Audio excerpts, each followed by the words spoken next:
नमस्कार बाळांनो, आज गोष्ट ऐकायची का नाही? गौराई आणि गणपतीची मजेशीर गोष्ट ऐकतील ना? मग ऐका हा बाळांनो. एका गावात गणपती बाप्पा आणि त्याची बहीण गौराई खूप मजेत राहत होते. गणपती बाप्पा रोज सकाळी उठून मोठा आवाज काढत म्हणायचे, उंदीर मामा, माझा दात घासायला ब्रश आण बरं. उंदीर मामा धावत जायचे आणि छोट्याशा हातात मोठा ब्रश घेऊन यायचे. पण गंमत अशी की तो ब्रश नेहमी गौराईच्या पायात अडकायचा. मग गौराई रागावून म्हणायची, अरे उंदीर माम्या, मला का अडखळतोयस रे नेहमी? हे ऐकून उंदीर मामा हसायचे. गौराई ताई, मी मुद्दाम करत नाही ग, पण तुझा पदर इतका मोठा असतो की त्यात मी अडकतोय.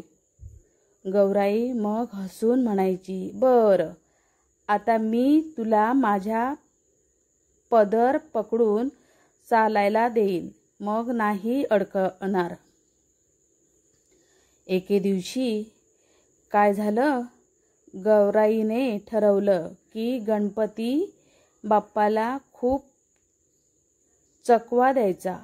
ती स्वयंपाकघरात गेली आणि म्हणाली, आज मी खूप चविष्ट मोदक बनवते, पण फक्त माझ्यासाठी. ऐकलं का बाळांनो? गणपती बाप्पाने कान टवकारले. काय, मोदक आणि फक्त तुझ्यासाठी, माझ्यासाठी नाही? तेवढ्यात उंदीर मामा लपून गौराईच्या हातून मोदक हिसकावून घेऊन गणपतीकडे घेऊन गेला. पुढे ऐका बाळांनो. गणपती बाप्पा म्हणाले, वा, माझा उंदीर मामा तर खरा मोदक चोर आहे. ऐकलं? गौराई रागावल्यासारखी दाखवून म्हणाली, बरं, मग मी उद्यापासून मोदक नाही करणार. ते ऐकताच गणपती बाप्पा रडायला लागले. गौराई हसत, असं करू नको ग, तुझ्याशिवाय मला मोदकाची चव लागत नाही. गौराई लगेच हसली आणि त्याला मिठी मारून म्हणाली, अरे वेड्या, तुला छेडायचं होतं म्हणून सांगितलं.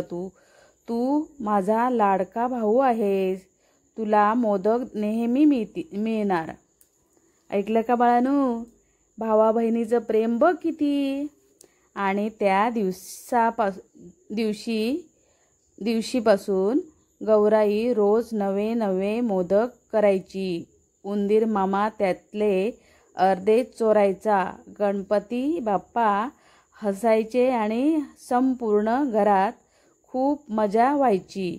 मुलांना शिकवण, भावा बहिणीने एकमेकांना चिडवायचं, मस्ती करायची, पण शेवटी प्रेमाने राहायचं. कळलं का बाळांनो? मग माझी गोष्ट आवडली तर लाईक, शेअर, सबस्क्राईब करा.